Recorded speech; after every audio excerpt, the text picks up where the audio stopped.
Entre Uruapan y Pátzcuaro, en Siracuaretiro, de mis queridas tierras michoacanas, se encuentra una joya gastronómica que deleita paladares mexicanos y extranjeros con su cocina de origen local, la Mesa de Blanca. Un lugar familiar dirigido por Blanca, quien me abrió las puertas de su cocina y me contó los orígenes e inspiración de este pequeño paraíso. ¿Tú qué pensaste? ¿Vamos a poner un restaurante de comida michoacana, mexicana o de qué tipo? A ver, hay una cierta historia aquí. Mi esposo y yo somos los dos de esta zona, de esta tierra, aunque él nació en México, pero su familia es de aquí, de Siracuaretiro, y siempre los acostumbraron a venir a Siracuaretiro y les dijeron que Siracuaretiro era que aquí era donde ellos nacieron y donde ellos vivieron y que ellos eran de Siracuaretiro, claro, aunque hayan nacido en México. Pero entonces su papá los traía y siempre los trajo desde niños y les dijo, ustedes son de Michoacán y son de Siracuaretiro. Bueno, el tren lo tenemos hace muchos años y aquí vino a dar el tren, por aquí pasa el tren y entonces el tren era el medio de transporte más formidable para venir a Siracuaretiro. Y yo sí soy de esta tierra, de un pueblo aquí adelante que se llama Taretan, lo mencionaste del antes. Ingenio azucarero. Del ingenio azucarero. Entonces Taretan se hizo una zona nueva donde llegaron mucho español y francés.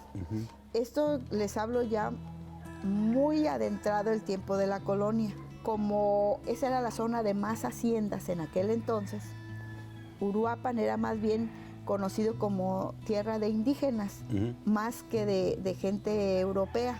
Y ellos tenían maneras de cocinar muy diferentes a lo que nosotros comíamos.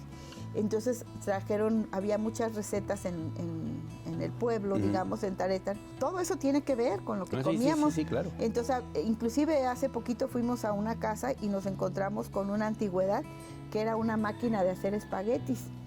Y si era una máquina para hacer espaguetis industrial, quiere decir que había mucho consumo de espagueti en esa zona.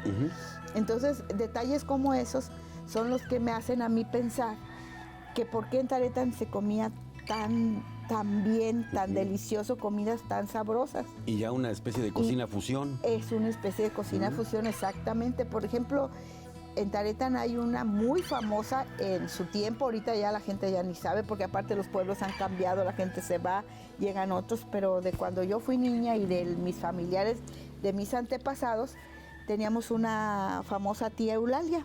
La tía Eulalia era una persona que sabía hacerte todos los postres, las comidas más deliciosas que se servían en mesas importantes en México, porque de hecho ella era una señorita, nunca se casó y trabajó en una casa de gente muy encumbrada en la Ciudad de México. Entonces ella sabía hacerte desde los huevos reales, los chongos zamoranos, por ejemplo, unos pasteles de chocolate, muy finos. Pastel, por ejemplo, en Taretan se usaba mucho y a lo mejor tú lo probaste con tus amigos, un guiso muy famoso que se llamaba vitualla. La vitualla es un arroz con frutas, es muy exótico. Lleva frutas y aparte lleva garbanzos y lleva repollo. Entonces dices tú, oye, por ejemplo, fui yo a San Miguel de Allende y en un rancho nos dieron una vitualla. Y dije, ay, vamos a comer vitualla. Y nos llevan la vitualla, para ellos es el garbanzo, el repollo, pero guisado, y te lo comen nada de arroz, nada de frutas. Ah, entonces un poquito y va distinto. Guisado, es distinto, pero la vitualla que se hacía en Taretan pues es un platillo digno de reyes.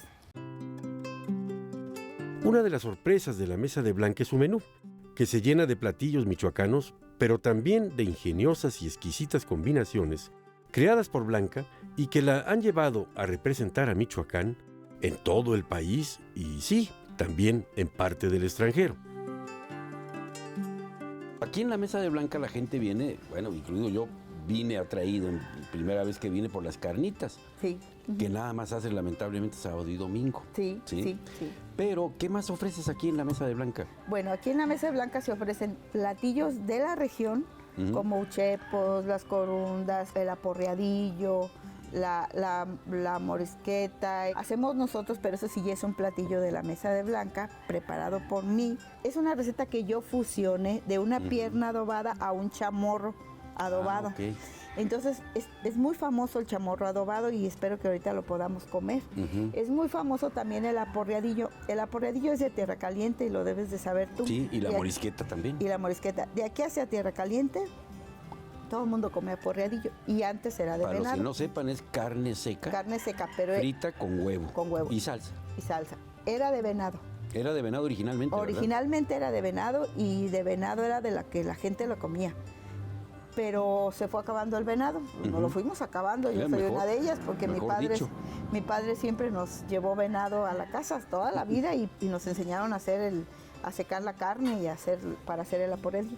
Entonces, en una ocasión, APEAM, que es la Asociación de Productores y Empacadores de Aguacate de Uruapan, me invitaron y me dijeron que si no les podía yo preparar algún platillo que llevara aguacate, pero que ya no fuera la sopa de aguacate, el postre, el helado de aguacate, que no fuera el guacamole, que no fuera los camarones con aguacate o el atún con aguacate. Queremos algo diferente. Y le dije, bueno, déjame trabajar y yo lo pienso. Y se me ocurre hacer un aporreadillo, que es típico de esta zona, porque empieza desde Uruapan hasta Tierra Caliente. Del pueblo de mis padres, que es la Huacana, y la es un plato muy típico. Muy típico.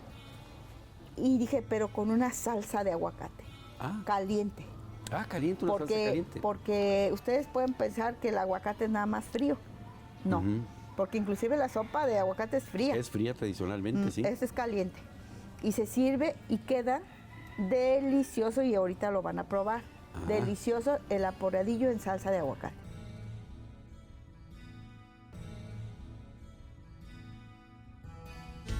Y fuimos a participar, varios restauranteros, y desde luego hubo una primera eliminatoria en Morelia, y ya de ahí de Morelia nos mandaron a México, a los que quedamos, con nuestros platillos que llevábamos estrella, y yo quise mi innovación, que fue la que presenté en APEAM, del aguacate, y que gustó mucho.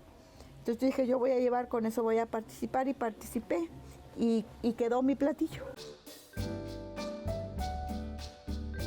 Como buen michoacano, me siento orgulloso de nuestra cocina y tengo la imperiosa necesidad de compartir con mis amigos la influencia que ésta ha tenido en los platillos de otras regiones. Uno de estos casos son las carnitas. ¿Y quién mejor que Blanca para despejar todas las dudas? Aquí los muchachos me preguntaban, a ver, porque unos hasta presumen que son de Querétaro y dicen que ahí son buenas las carnitas, ¿no? Sí. Para Carnitas Michoacán. Sí, claro. ¿Cuál es lo que distingue a las carnitas de Michoacán de otras regiones que tú sepas? Bueno, de hecho, el platillo de las carnitas se inició en Michoacán, no en otro lado del estado. Que lo hayan copiado es otra cosa, y que las hagan en otros lados, hasta en Estados Unidos, eso es otra cosa. Pero se inició en Michoacán y fue en Santa Clara del Cobre. Fíjate. Porque Santa Clara del Cobre es ese sí, desde tiempos de la llegada de los españoles, que fue precisamente don Vasco de Quiroga, el que enseñó a utilizar el cobre como utensilio de cocina. Porque el cobre sí lo utilizábamos antes de la llegada de los españoles, pero como herramienta de trabajo, o de casa, o de alguno para cacería, pero no para utensilio de comida, de cocina. Lo que pasa es que si ustedes preparan las carnitas en caso de cobre, van a tener el sabor ideal de las carnitas, porque el cobre da sabor, aunque no lo crean, da sabor. Hay que curarlo, ¿no? Hay que curarlo, desde luego, pero da sabor. Lo tengo comprobado 100% que da sabor. Y ahora sí, como dicen, y a las pruebas me remito.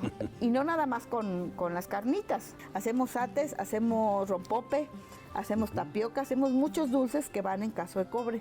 Y si ustedes hacen esos dulces en caso de cobre y los hacen en un caso de acero inoxidable, que es generalmente lo que usan, no da el sabor, no es el sabor.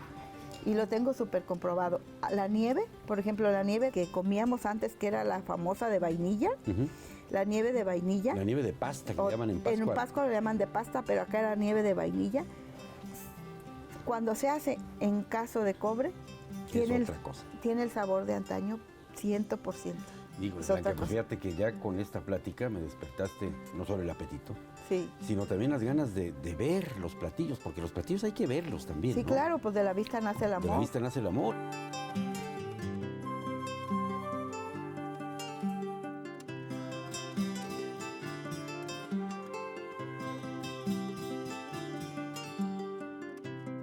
Para mí es un privilegio estar aquí en Siracuaretiro en este momento y además estar contigo. Sí, gracias. Que nos hiciste el favor de recibirnos. Sí. Y para que México, y se entere quien ve este programa, sepa que en Michoacán se cocinan, se cuecen habas, ¿sí? Aquí también se cuecen habas. Y que tenemos además grandes aportaciones a la gastronomía originales de Michoacán, muchas mezclas, muchas cosas criollas, y que vale la pena venir aquí a Siracuaretiro. Sí. Y algo también digno de mencionar es que Michoacán fue un pilar muy importante para que se le diera nombramiento ante la UNESCO a la comida mexicana como Patrimonio de la Humanidad. Patrimonio de la Humanidad. Porque fueron michoacanas, fueron maestras cocineras michoacanas las que fueron a Nairobi, donde se dio el nombramiento, donde fue la sede en ese año, en 2013 creo que fue.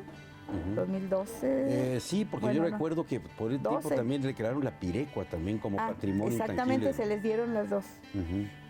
Tanto a la pirecua, que es michoacana, como a la cocina mexicana, donde quienes participaron fueron las michoacanas. Entonces, la verdad, dándole el nombre a todo México. Pero esto es digno de mencionarse.